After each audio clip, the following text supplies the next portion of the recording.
In 1979, I was a 14-year-old girl living in Las Vegas, Nevada. I lived with my parents and two older brothers. Often, I would come home alone for a couple of hours after school as everyone in my family had a day job, so no one would be home until around 5 every weekday. One afternoon, I heard the doorbell ring. When I looked through the people in the door, I saw it was one of my brother's friends, so I opened up the door to greet him. Since I knew him, I told him my brother wasn't home, and I told him I was there alone. He said he knew my brother wasn't there. He said my brother had told him he could come to my house to pick something up from his bedroom. I let him in and told him he could go to the bedroom and get what he came for. I was naive and stupid, I was very innocent and very trusting. As I turned around to let him go to my brother's room, he grabbed me from behind and turned me around and pressed me up against the wall with his body. I was a tiny girl, and he was fairly big. It was very easy for him to hold me there. He first tried to kiss me. I told him no, and kept turning my face away. I repeatedly told him to get off me and let me go. Panic mode just grinned at me, held me tight by my arms, and kept his body pressing me to the wall. Was held so tight that I could barely move. He then started to pull hard on my blouse. With one hand, he pulled so hard on my top that he ripped it wide open, and then he started to grab at my breast once he did. This time he let up on the pressure he was holding me by, and I was finally able to move some, so I took the opportunity and I managed to squirm out from underneath him, and as soon as I was free, I went running down the hallway to the bedroom as fast as I could, as far as I could go. I think he must have hesitated a little because he didn't catch me right away, but I could hear him coming up fast behind me. I ran all the way to my parents' room at the end of the hallway. When I entered the bedroom, I dove over to the bed to get to the far side, where my dad slept. I knew my dad kept a loaded .357 Magnum revolver under the side of his bed as I grabbed the gun and came up from behind the bed. My brother's friend had just entered the bedroom. I lifted the gun with both hands and pointed it straight at him. I was taught at age 10 how to shoot that gun, so I had a lot of confidence when holding it. The guy must have seen that confidence in my eyes because he immediately stopped coming towards me. His eyes grew wide, and he turned ghostly white. He turned around and ran right out of the house. I know I saved myself from a terrible fate. I realized then that I'd been far too trusting and stupid. I grew up that day. I never told my parents what happened.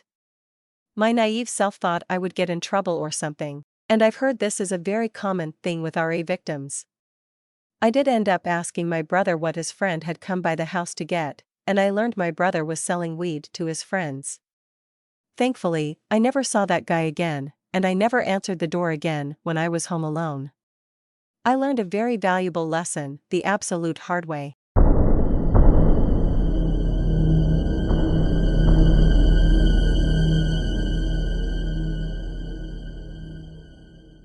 Growing up in the rural Deep South, I, a 6-year-old, had been persistently nagging my working parents to let me stay home alone instead of enduring the dreaded kinder care after-school program. Finally, after months of my relentless pestering, they relented. They agreed to allow me to experience this newfound independence on the upcoming parent-teacher conference day, a half-day affair. My mother, ever the diligent planner, meticulously prepared me for every possible contingency, ensuring I had the essential emergency numbers memorized. She drilled into me the phone numbers for the fire department, the police, and any other emergency services. I promised to call her the moment I arrived home safe and sound. The day finally arrived, and as the school bus turned onto my familiar road, my heart pounded with anticipation. The thought of being home alone, enjoying the vast expanse of my woods and the allure of my nearby lake, filled me with a sense of newfound freedom. Upon entering the empty house, an unsettling feeling washed over me. The familiar surroundings seemed somehow altered, out of place. I called my mother's office to check in, casually mentioning the unusual sight of the stereo speakers lying on the floor, their wires dangling like lifeless appendages. My mother's response sent a chill down my spine. "Your dad must be reorganizing. I can hear him upstairs working." A mix of confusion and unease clouded my thoughts as I realized my father, the one who typically handled home maintenance, was not even home. Suddenly, my mother's voice, laced with urgency, cut through the haze. Put the phone down immediately and run to Andy's house. Do not stop for anything. Call me when you get there. The gravity of the situation struck me like a thunderbolt. I heard the unmistakable sound of footsteps descending the stairs, and fear gripped my heart. Without hesitation, I bolted towards the driveway, my heart pounding like a drum in my chest. As I emerged from the safety of my home, I was met with the sight of two scruffy figures scrambling out of my house, their presence confirming my worst fears. We were being burglarized. Driven by a surge of adrenaline, I sprinted towards Andy's house, the fear propelling me forward like an unseen force. Reaching his doorstep, I fumbled with my mother's number, my fingers shaking uncontrollably. Relief washed over me as her familiar voice answered. The police arrived promptly, their presence a comforting beacon amidst the chaos. They meticulously investigated the crime scene, assuring me that they would do everything in their power to catch the culprits and recover our stolen belongings. Despite the ordeal, I remained unscathed, my quick thinking and my mother's timely warning having saved me from harm. The burglary, though a frightening experience, served as a stark reminder of the importance of vigilance and staying safe in the face of danger. The incident instilled in me a sense of resilience and resourcefulness, lessons that have served me well throughout my life. It also reinforced the importance of strong family bonds and the unwavering support of loved ones.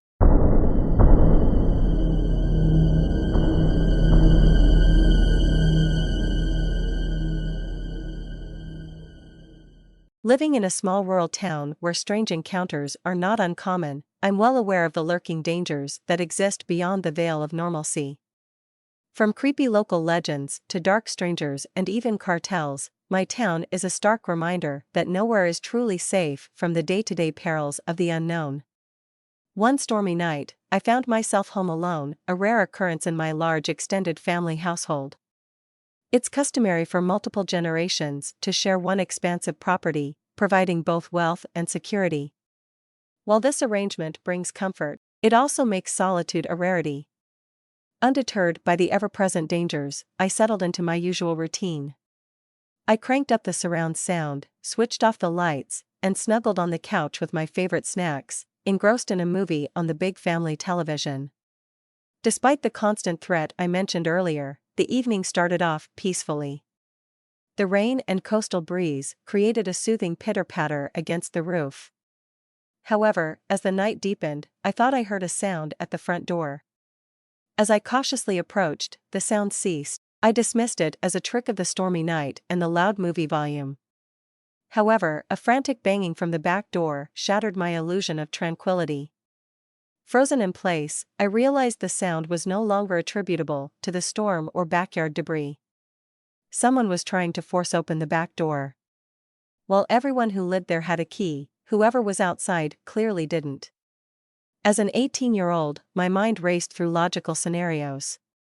Whoever this was, they had attempted to enter through the front door, moved around the house, and were now trying to force the back door open. This wasn't a cartel or a monster. Anyone with real bloodlust would have simply burst through the front door.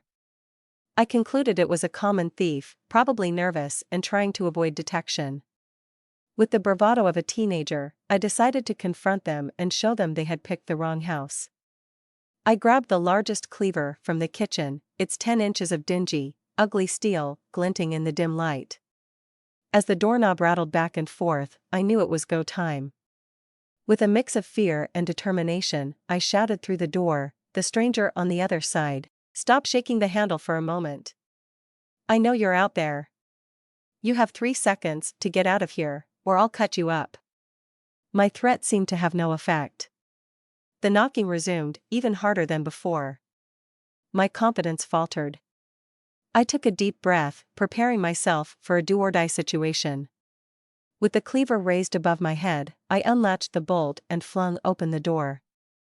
Before me stood not a burglar or a gangster, but my sweet little grandma. She was soaked to the skin, her expression a mix of agitation and unmistakable terror. "What are you doing?" she exclaimed. "What are you doing at the back door?" I countered. "I thought you were an intruder," she explained, her laughter tinged with relief as she stepped inside. She explained that she had arrived during the storm, knocking at the front door for a while, the noise I had heard earlier. Frustrated, she had decided to try the back door. The front entrance had a little cover, and she figured that even if it were locked, at least she would be out of the rain. I had almost killed my grandma. The experience served as a stark reminder that danger can lurk in the most unexpected places. It also highlighted the importance of staying calm and thinking clearly in the face of uncertainty. And most importantly, it reinforced the unbreakable bond between a grandmother and her grandson.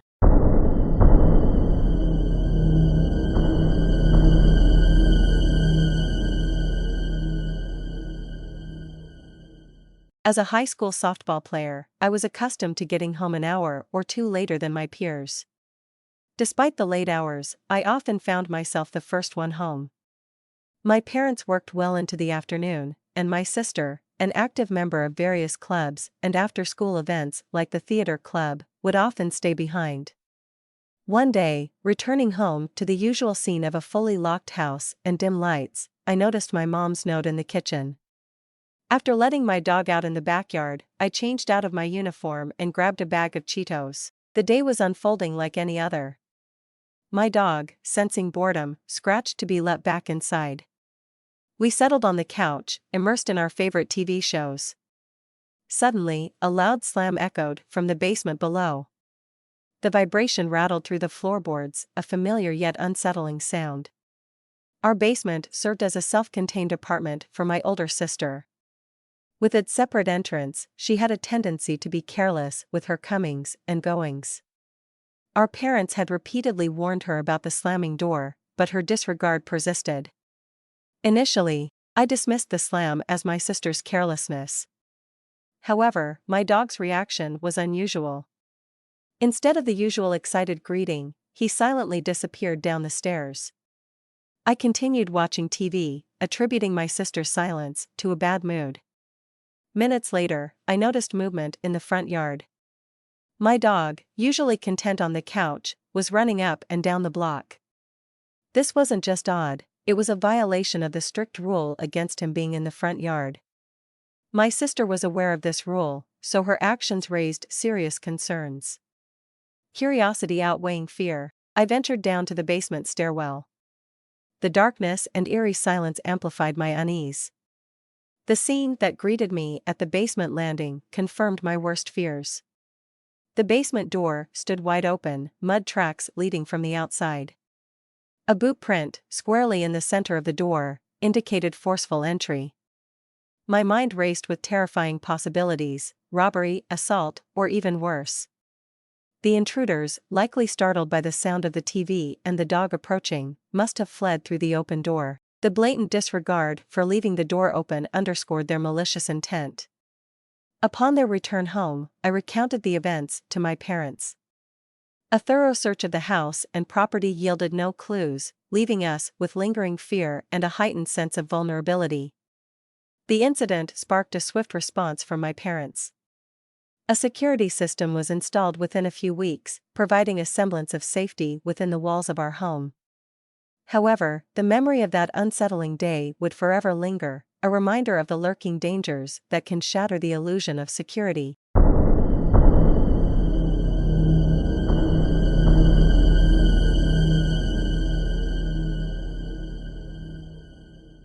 Living in a remote area outside of a typical Midwestern town, I often enjoyed the peace and quiet of solo evenings. One such night, after tending to some yard work and indulging in some self-care, I settled in for a leisurely night of dinner and a movie.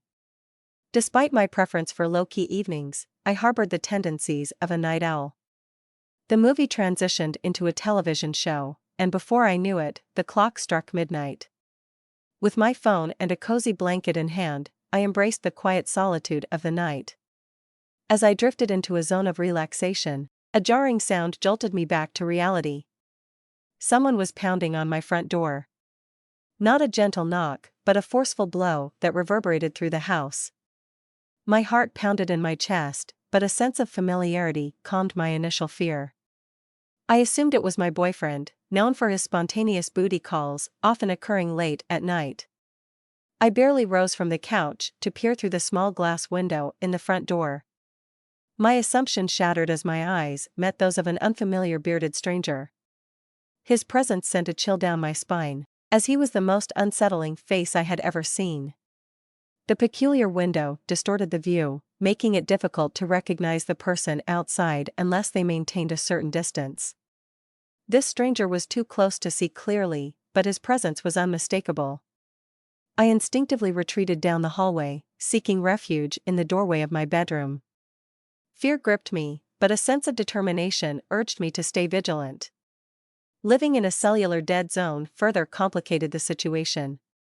Fumbling for my landline phone, I dialed the emergency number, only to be met with silence. The stranger's pounding intensified, accompanied by drunken slurs that echoed through the house. My blood ran cold. This situation had escalated beyond the realm of a harmless prank. Racing through my mind were the limited options available to me. No phone, no access to my car, no one coming to my rescue. I was alone, trapped in my own home. Armed with the only weapon in the house, a chef's knife from the kitchen block, I sought refuge in the bathroom. I locked the door, the weak handle providing a mere semblance of security. Inspired by the concept of high ground from my favorite video game, I climbed onto the bathroom countertop, positioned above the door.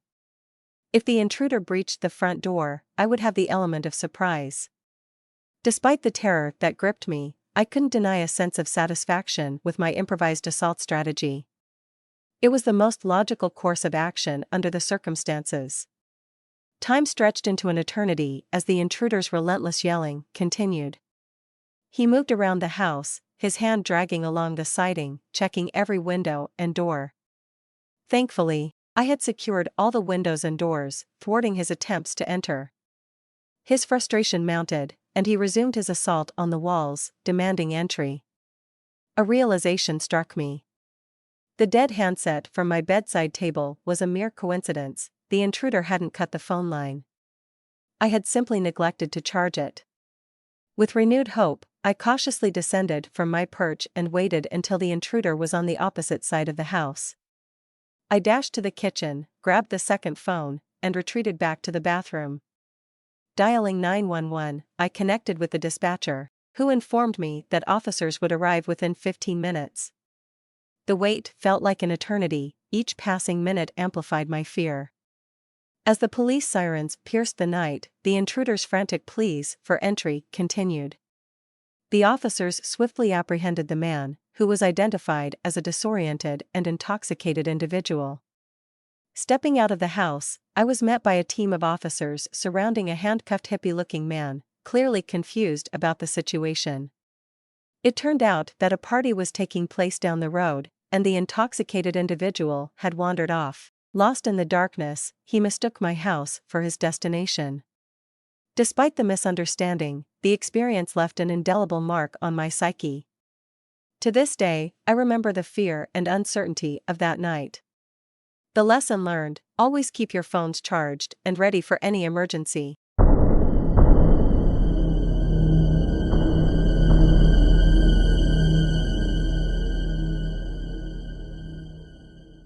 As a 19-year-old living at home, I found myself alone for the weekend as my parents embarked on a getaway trip.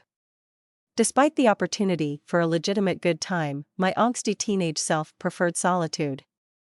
The night before, my excessive drinking had left me feeling hungover, seeking nothing more than rest and alone time. A self-proclaimed homebody, I relished the idea of having the house to myself. The weekend's itinerary was far from the usual teenage revelry.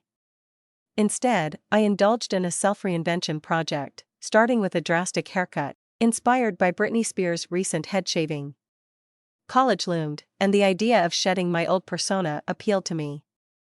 After the impromptu haircut, I transformed the bathroom into a mini spa, complete with face masks, moisturizers, and a steamy shower. Emerging from my pampering session, I ventured through the house, naked and carefree. As I snacked in the kitchen, my eyes caught a note on the counter. An unfamiliar handwriting sent a chill down my spine. The note read, "I was going to leave you a letter, but I see that you're still here." My blood ran cold. Who was this intruder? The realization of my vulnerability hit me hard. It was the middle of the day, and I was as exposed as a sitting duck. With the creak down the hallway offering no refuge, I rushed towards my bedroom. In my room, I found a tall, dark man with greasy hair hanging over his face. The moment I entered, he flashed a creepy smile, the only warning sign before I screamed at the top of my lungs. His smile faded, and he approached me with an apologetic demeanor. To my shock, I recognized him as a former boyfriend from my freshman year. We had dated briefly before he mysteriously vanished, leaving no trace. The local myth was that he had been found in a nearby city and was homeschooled, but here he stood, grinning in my bedroom. He explained that he had heard about my impending move and wanted to see me before I left. He claimed that freshman year held special memories for him, and we spent the next few hours talking. Despite breaking into my house, he didn't act threatening or violent, behaving more like a lost child than a potential menace. After our conversation, he left, and I never saw him again. Years later, I heard that he had been institutionalized for schizophrenia, a revelation that added a layer of unease to the already unsettling encounter. The incident served as a stark reminder of the importance of locking doors, even when home alone. While the situation didn't escalate, the potential danger lurked, and I was fortunate that it ended peacefully.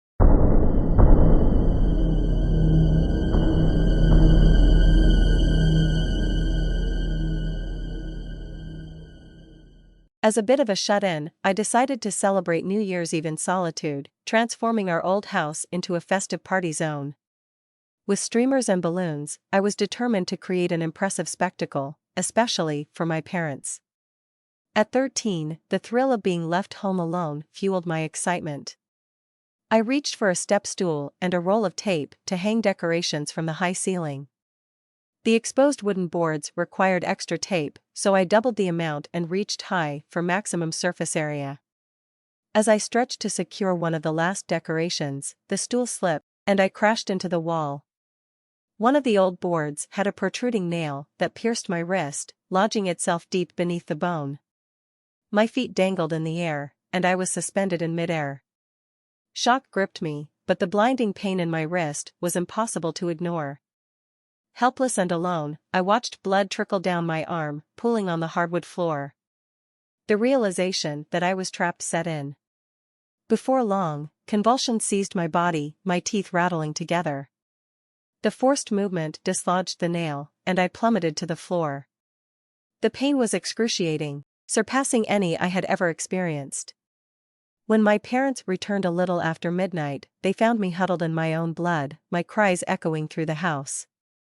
Long before cell phones, they rushed me to the hospital for stitches. The doctor and nurses were astonished that I hadn't sustained more severe injuries.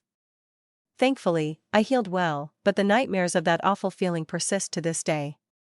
The sensation of a nail lodged between my bones remains etched in my memory, an unforgettable reminder of that harrowing night.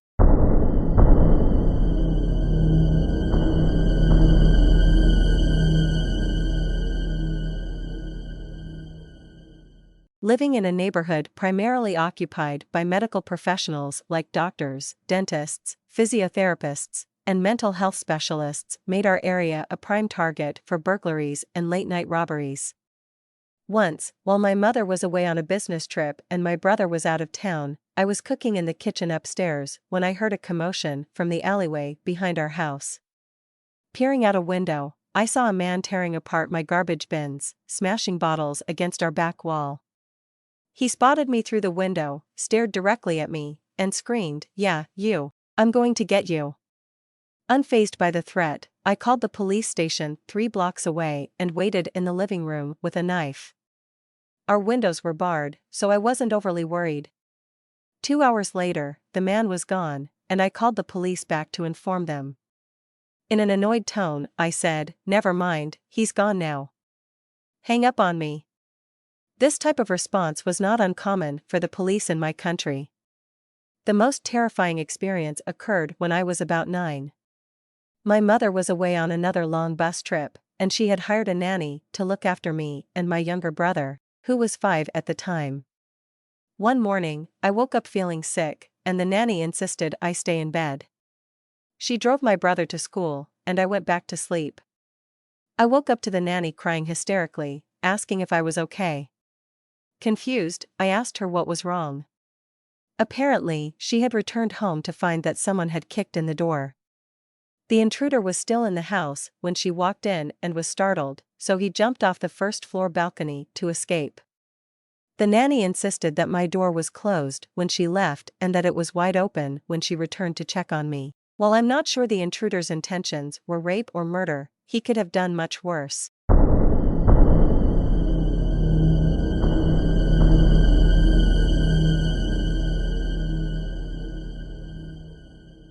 At 11 years old, I convinced my parents that I was mature enough to stay home alone after dark. They went to a party, and my siblings were sent to my grandmother's house for the night. Thrilled with this newfound independence, I started dreaming of all the exciting things I could do without anyone else around. Our house was located on the outskirts of a small town, with our nearest neighbor about a quarter-mile away. While some might find this isolation unsettling, I felt an extra layer of security knowing that less people meant less crime. Settled in the basement rec room, I was watching TV, enjoying the quiet solitude. Suddenly, I heard footsteps on the sun porch and the back door gently closing. Assuming it was my parents returning early, I called out to them, but there was no response. A wave of nervousness washed over me. The thought of someone sneaking into the house sent shivers down my spine. I racked my brain, trying to figure out who it could be. No, it couldn't be the neighbors, no, it couldn't be Grandma and Grandpa, and my friends would have called first. As gentle footsteps approached the basement entrance, I spotted a silhouette shadow in the frame. The figure stood just out of view, and when I called out again, the shadow froze. I wasn't about to wait for some potential intruder to descend the stairs. With adrenaline pumping through my veins, I bolted towards the back of the couch and hoisted myself up to climb out the window. I was a small kid back then, and all credit goes to that adrenaline rush for helping me scramble through the small basement window. Above me was the porch, and I knew if the intruder looked down, they would likely see me. I held my breath, expecting something to crash down on me or for someone to pull me back into the basement. But nothing happened. After peering up and seeing no one, I hunkered down and waited. I lay on the grass beside the window, watching for any sign of the intruder, but there was no movement. After about 10 minutes, I started to feel foolish. I picked up a bat from the sun porch and cautiously re-entered the house, determined to confront whoever was lurking inside. The house was eerily quiet, and my fear turned into frustration. As I rounded a corner, I heard a noise from the kitchen. Peeking cautiously, I was met with an unexpected sight. 2 raccoons were feasting on bread and fruit roll-ups.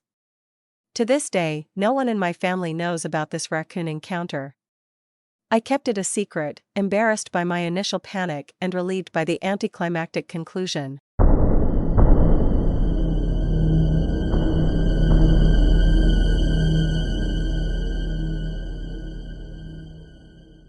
At around 11 or 12, I found myself home alone in our new house. It was probably my second week living there when the phone rang. The caller ID displayed a random number, but I picked up anyway, being a lonely child with a limited social circle. The caller was a guy who started with a strained, breathless voice, asking, "Hello? Who is this?" I readily provided my name, not having received any stranger danger training or guidance on interacting with unknown callers. To my young mind, conversation meant helping someone in need or sharing a message. The caller launched into a rambling monologue about forgetting to take his medication, fearing his mother's anger and seeking my assistance in retrieving his medication. He asked where his meds were, what they were, how to get them to him, and if taking them later would appease his mother. My 12-year-old brain struggled to make sense of his illogical requests, but we continued talking. At one point, he started grunting and huffing, sounding like he was in pain. Concerned about his well-being, I suggested that he listen to his mother and take his medication, hoping it would make him feel better. Suddenly, his demeanor shifted, becoming calm and even slick. He began asking about my day and if I was interested in seeing his privates. My stomach churned as I realized the true nature of the call. This guy was a weirdo. Without hesitation, I slammed the phone down, developing a chronic fear of phone calls that persisted for years. Long after the incident, I wondered how he obtained my house number, questioning if it was a random call. Years later, I watched a serial documentary revealing that many serial house callers were often acquainted with the people they targeted. It dawned on me that this disturbing encounter might have been orchestrated by a neighbor who knew I was home alone. The grunting sounds, as I learned years later, were him pleasuring himself. The thought was utterly sickening.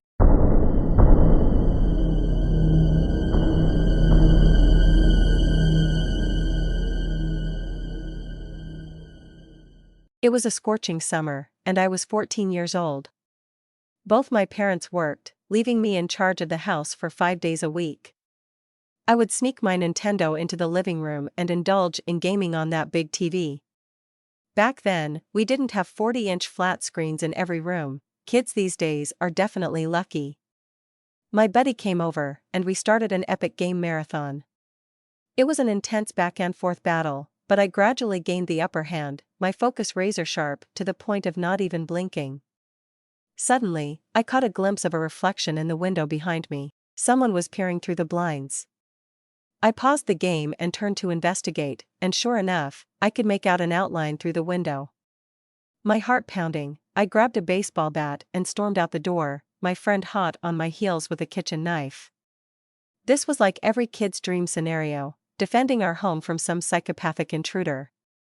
I rounded the corner, and to my surprise, it was the gas company meter guy. He was on the wrong side of the house, under the carport. At first, I thought he was peeking through the windows, but it was quite late in the afternoon, and I'd seen our regular meter guy. This wasn't him. I asked him if he was new and why he wasn't by the meter.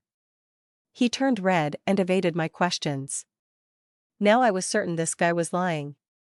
This was well before cell phones, so it was a tense standoff for a minute. Then he said, "Well, I'm going to go," and took off towards the road. My buddy and I started following him, and when he noticed us, he sprinted away. I chased after him until he reached his truck, parked a couple of blocks away. Clearly, he wasn't checking meters, he was running and now trying to hide. I stayed on his trail while my buddy ran to get his dad. We called the cops and gave them the guy's truck's license plate, or at least what I could remember. The detectives who arrived later informed us that people hire meter readers to scope out houses for them. They pay them for a sort of inventory, and sometimes the houses are empty even in the middle of the day because people are at work or on vacation. Still, I kept that baseball bat close for the rest of that summer. We later found out that the guy was arrested along with another team of thieves.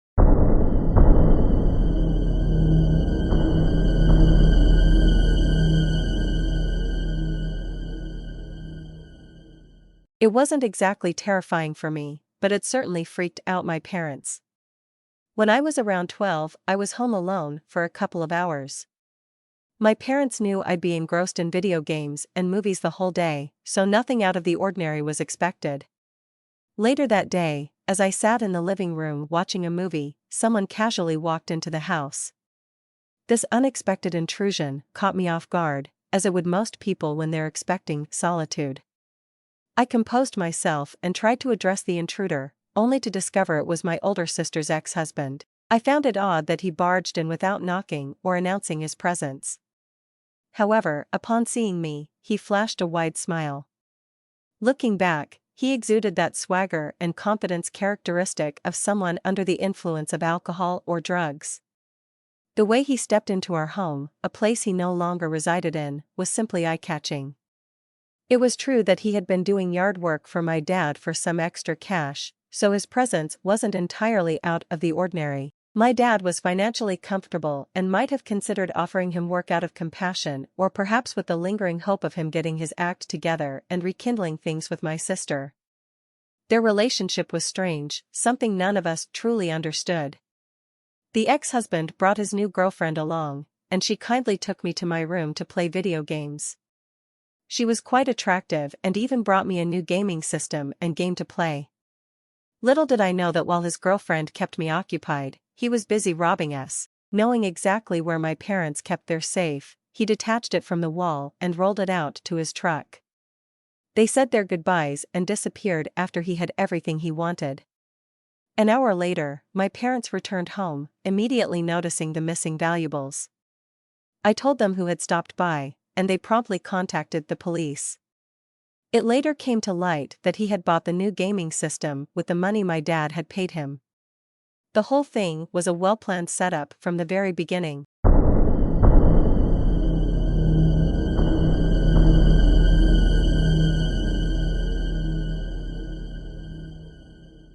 When I was about 7 or 8, I found myself home alone during a particularly nasty storm. My parents were at work, and my siblings were at my friend's house. At that point in my life, I was still absolutely terrified of storms. I cowered on the couch with a flashlight, my dog whimpering at every bolt of lightning and crack of thunder, huddled under a blanket. Eventually, the power went out. The couch was situated where I could see into the kitchen and out a big bay window. I observed the darkness, with random things flying everywhere. I turned on our weather radio and heard about a tornado warning, prompting me to immediately flee to the basement. I hadn't been down there earlier because I was also terrified of the basement, thanks to R.L. Stine. I ended up hiding with my dog in a closet downstairs. Upstairs, I could hear things shifting and moving from wall to wall. Things began to crack and tremor, sending vibrations down to the basement. My dog was going absolutely ballistic next to me, which was scaring me worse than anything. I was worried he'd hurt himself or me during his panic attack. Thankfully, things eventually calmed down. We stopped shaking and let ourselves out of the closet, shambling back upstairs. I couldn't believe it, our roof had been torn off, windows were smashed, and some things were scattered around the yard. I could see straight up into the churning afternoon sky right from my living room. The kitchen tile was covered in rainwater. At the time, I had no idea of the gravity of the situation, but my dog and I were incredibly lucky to be alive.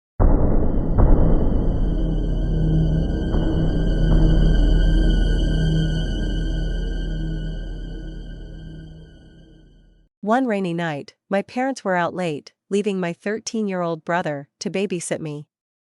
He often babysat me, but never during the late hours. The heavy downpour brought with it rustling and random noises from outside, which we dismissed as the usual sounds of our forest-dwelling surroundings. As we prepared a snack in the kitchen, an unsettling sound disrupted our peaceful evening. Someone was banging on our front door, not with a polite knock but with a violent, manic intensity. The intruder's fury was palpable. Being home alone, especially late at night, sent a wave of fear through us. We instinctively shut off the lights and huddled silently under the table, our hearts pounding in panic. Weapons or a phone were the furthest things from our minds. Sheer terror had taken over. The banging abruptly stopped, replaced by the sickening sound of kicks against the front door. We could hear the frame straining under the pressure. The intruder had only a few moments of respite before resuming the assault with renewed vigor, their incoherent yelling echoing through the house. Minutes later, an ominous shift occurred, heavy breathing emanated from our intercom speaker. Instead of a regular doorbell, we had one of those intercom systems with 2 buttons, one for ringing and one for speaking. The heavy breathing continued, punctuated by muffled mumbling. We stared at each other in utter horror, our minds racing with questions. Was this even a human at the door? The relentless banging and the uncanny breathing suggested something more sinister, some monstrous entity. Why would someone act like this, and for so long? When the intercom finally fell silent, we cautiously peered through the side window, hoping for a glimpse of the intruder. We spotted a shadowy figure, a tall man carrying a paper bag, heading towards our backyard. Fear gripped us once again, prompting us to call the police. By the time the police arrived, the mysterious man had vanished. Despite their efforts, he was never found. To this day, the contents of that paper bag remain a mystery. Part of me clings to the idea of a harmless explanation, perhaps a drunk man caught in the rain, mistaking our house for his own, a disoriented soul heading home from the grocery store. but the truth remains elusive. The image of that man, stalking into our backyard under the cover of darkness, continues to haunt me, a chilling reminder of that night when our peaceful home was invaded by an unknown force.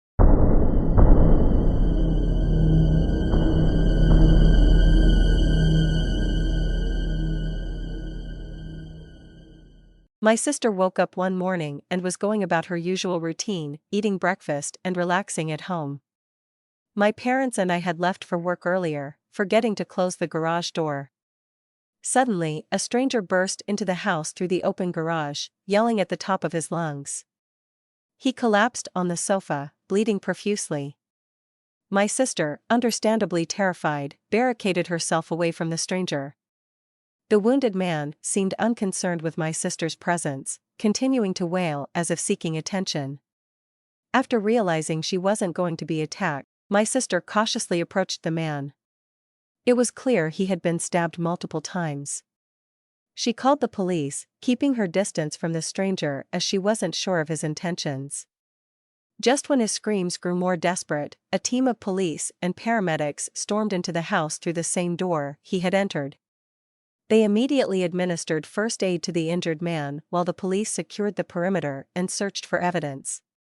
The stranger was an average-looking man in a t-shirt, jeans, and sneakers, with a forgettable haircut. My sister had never seen him before.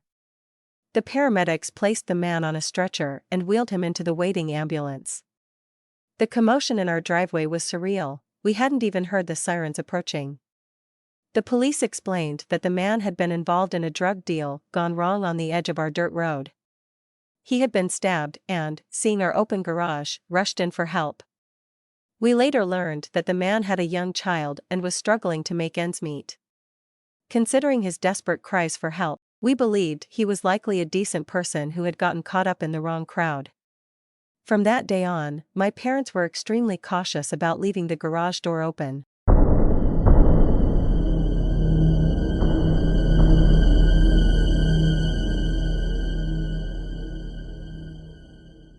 At the age of 17 or 18, I still lived at home with my parents. My dad, an engineer, traveled frequently for work. When my siblings and I were younger, my mom would stay home to take care of us. However, since my brother and sister had left for college, I assured my parents that I wouldn't mind being home alone. They didn't waste any time and started leaving me home alone almost immediately. It wasn't a problem for me. I enjoyed entertaining myself with movies, playing music on my parents' ridiculously loud speakers, and even making my own pasta with meat sauce. It was only when I went to bed that the solitude started to creep in. Being alone can turn any setting into a creep show, especially when you add silence and the intent to go to sleep. Real fear starts to set in on anyone. One night, I was sleeping soundly when I was suddenly awoken by a man standing over me with what seemed like a cell phone flashlight pointed directly at my face. A memory surfaced of me yelling out, "Hey," but maybe it was just a thought. The man asked in an older voice, "Does John live here?" The situation was awkward, as I was lying in bed half naked. There was no John in my family, so I didn't know what to say. I did a double take in disbelief, and as I did so, the man disappeared from the room. I thought I could hear him shuffling down the hallway. I could still see some of the flashlight reflection bouncing off the walls and back towards me. My heart was racing. I rushed to check my door, which was shut. I grabbed the softball bat I kept in my closet and stood there for what seemed like an eternity, contemplating whether to open the door and just storm out. Since the door was closed, I started questioning whether it was real or maybe it was something I had dreamed. I remembered the concept of sleep paralysis, where someone or something enters your room and you're powerless to stop it. Sometimes it can even climb on top of you. I wasn't powerless, though. In fact, moving my head is what allowed him to vanish in the first place. The whole thing was unsettling to my core. When I finally ventured out into the hall, it was cold, like frosty. All of the doors were open, including the front door. The cat, who normally slept in the bathroom, was gone. The whole ordeal was surreal, because I had spent 5 to 10 minutes convincing myself that it was something I had dreamed, yet all the doors were open. There was undeniable evidence of some kind of entry, but I couldn't accept what had happened to me in bed. His weird old voice echoed in my head, "Does JN live here?" I called the police, but of course, nothing came of it. They didn't find any sign of an intruder nor a trace of the person he called JN.